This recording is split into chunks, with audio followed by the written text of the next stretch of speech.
What's going on, guys? Well, Chelsea back again with another upload for you guys. I done a video about 6 hours ago.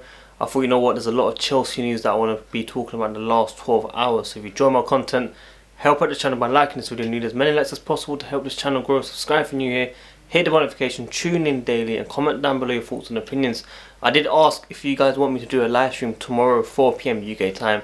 Please let me know if you want me to, just so I can be aware of who actually wants me to go live so we can discuss our opinions. So, just a quick reason why Chelsea are the pride of London. I'm talking about Roman Abramovich, what he's done during this COVID scenario. Now, of course, he didn't make any staff furlough, unlike some clubs today. 55 by Arsenal, but they're giving Willian 100,000 a week, a 3-year deal with extension of another year after that.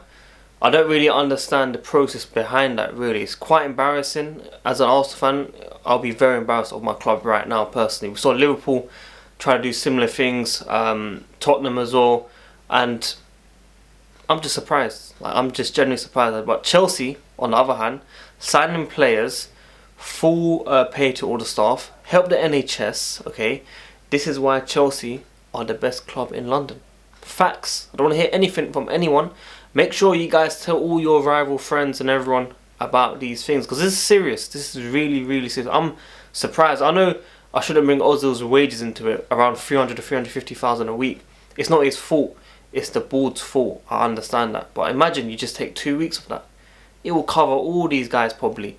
You know, probably my maths ain't on point. But you know what I mean? The concept behind that money that can be saved can be paying that anyway, regardless. But even though Arsenal should have the money, I'm very surprised right now of what I just saw today. So I wanted to make a quick point on that, because they all need to calm down. Those Arsenal fans still celebrating the FA Cup final.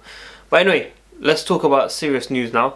Ter Stegen. Now, of course, Chelsea fans were saying, yes, let's sign him, let's sign Oblak. I was saying, let's sign him, let's sign Oblak as well. Either of them will make a massive, massive statement if Kepa was to leave.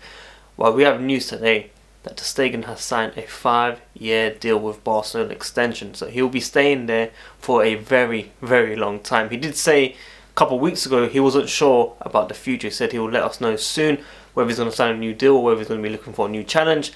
And it looks like the board at Barcelona have got it right with him and managed him to sign a new deal. So no more Chelsea links for this player after this video. You probably won't see a 50 to 100 million bid for the goalkeeper, unfortunately. It is what it is. We move on. It looks like the main target is Onana from Ajax, of course. As I said in my previous video about Tagliafico, Overmars has spoken about him and Onana leaving before this season, of course. So the season ended now. They could be looking for another club. The links were very high when the season ended in the Dutch league. It's quieting down. Been linked with many goalkeepers, Nicholas Pope, of course, even Foster for second choice. Like we've been linked with every single goalkeeper. Dean Henderson, you can name it, Donnarumma, and that's why Onana is probably the most likely goalkeeper that will be joining Chelsea. Whether it's a backup goalkeeper or whether it's first choice, we shall find out very soon. But I don't expect any more big links on Ter Stegen or maybe even Oblak. Like, we're not going to be spending 109 million unless we get at least 50 to 60 million for Kepa.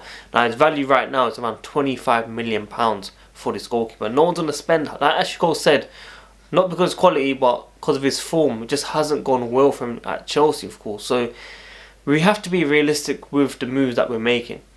Chelsea have the money for all these players, but we need to make sure we get all this deadwood out. We need to make sure we have fresh life in this team, and we've got to be realistic. Onana is probably the most likely option at Chelsea. So hopefully you guys understand that. Hopefully let me know your thoughts on Onana if you haven't already.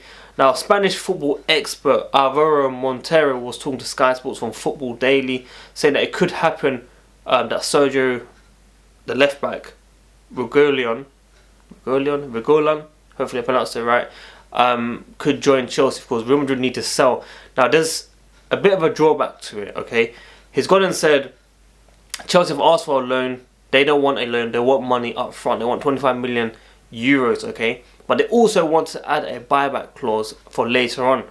Now, that's where there's a problem for me personally. Like, if I want him 100%, I want him to be our first choice. I want him in front of Tagliafico. I want him in front of Ben Chilwell. But if Real Madrid have future plans to bring him back if he was to become a top star, then I have a problem, because I want this team to be rewielded. I don't want you to be here for short term and then you leave after 1 or 2 years.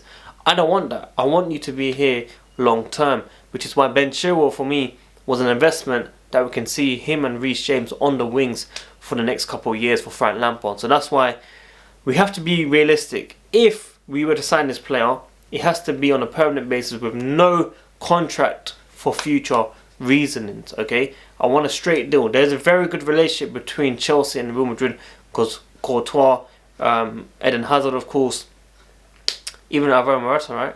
Yeah, Morata as well, I think, back in those days. So, wasn't too long ago, but, you know, things are sinking in right now, if you know what I mean.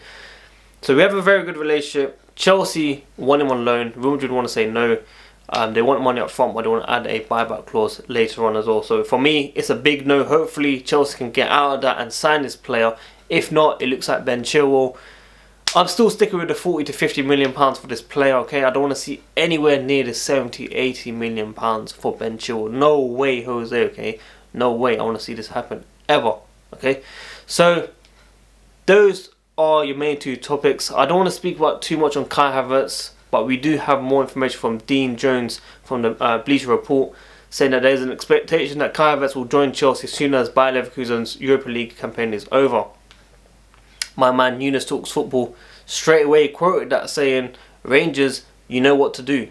You know, we want Bayer Leverkusen to lose ASAP. We want them to free Havertz. The hashtag on Twitter is happening right now. Free Havertz FC, if you know what I mean. So, Bayer Leverkusen are kind of forcing him to play Europa League because we haven't agreed a fee with the player. For the player. What am I talking about? With the player. Of course we agreed personal terms, but in terms of the two clubs agreeing a deal, it just hasn't happened currently. So we are still waiting for that to happen. Kai Havertz really wants to move to the West London team, of course. Not Fulham, but Chelsea, of course. So he should be a Chelsea player very soon. But, you know, as reports are saying, most likely going to be after Europa League, unfortunately.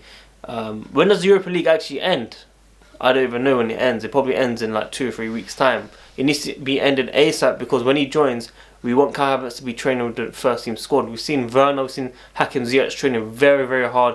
Exciting times for Chelsea fans, and hopefully we can take this further. The left back target we're looking at from Seville, well, who was on loan at Seville from Real Madrid, is following Hakim Ziyech on Instagram. I'm not going to make a big deal of it, but many people are keeping eyes and tabs on these player movements on social media. I thought, you know what, I'll keep you guys up to date. It doesn't really mean a lot, but it's interesting to know why he's following Hakim Ziyech out of everyone right now. So, a very interesting question I want to ask you guys. Oscar. Okay, Oscar was a special talent. Didn't really make it at Chelsea, even though I thought he could if he stayed. He was earning about 90,000 a week, I believe, at Chelsea, and then he went to China for 400,000 a week. Now, he came up with a very interesting quotes. I am criticised for coming to China. Footballers are like any other worker. We want to earn money and help our families. I come from a poor family in Brazil. I do this for them. I cash what I get because I deserve it. I have the right to choose where I want to play. Do you agree or disagree? I agree, and I'll tell you why. Footballers is basically a job. You have to look after your family. We need to remember, you know, football careers aren't very long, in fact. They end after 10, 15 years at max, really. So when you're coming 35, 40 years old, you need to make sure you have that money in the first place. Now, of course, 90,000 is a lot of money in West London, but at the end of the day, any job that you're working at, whether it's in accounting, whether it's in business or retail or whatever, if you're earning, let's say, 2k a month, and someone else comes and says, oh, you can earn 5k after tax, you're telling me you won't go join if the project is right for you? I'm sure you would. Even if you done it for a short term, you earn a lot more there than you would have done in your current place for, you know, a couple years. So you have to understand the overall picture. I get it from Oscar. I think, you know, footballers should kind of focus on career, but that's fully changed since money has come into football. Everyone's expectations has changed. There's no loyalty. There's not enough, you know, if money comes in, it changes everyone's mind. That's just how it is. Money doesn't grow from trees. Money doesn't buy happiness. But it does bring, you know, problems away if you know, you got family, you got poor families back home and you want to help them, it does make sense. So it's a very, very interesting quote from Oscar that I want to talk about. And Man City are signing top players. Like, you know, Ferran Torres, I think for me is a fantastic winger. He's going to light up the Premier League next season, in my opinion. Pep Guardiola is going all out. Nathan Ake is coming as well, announced today. Premier League is going to be very exciting. Chelsea are signing, City are signing, Liverpool will probably sign, United could sign Sancho, of course, Tottenham are signing a player as well, Arsenal are signing granddads, and that's how we move on. But guys, I hope you enjoyed this video. Make sure you smash the like button, subscribe if you're new here, hit the bell notification, tune in daily, and comment down below your thoughts and opinions. I'll probably do a live stream tomorrow 4 PM UK time, but let me know if you want me to do it, man. Well, watch yours, guys.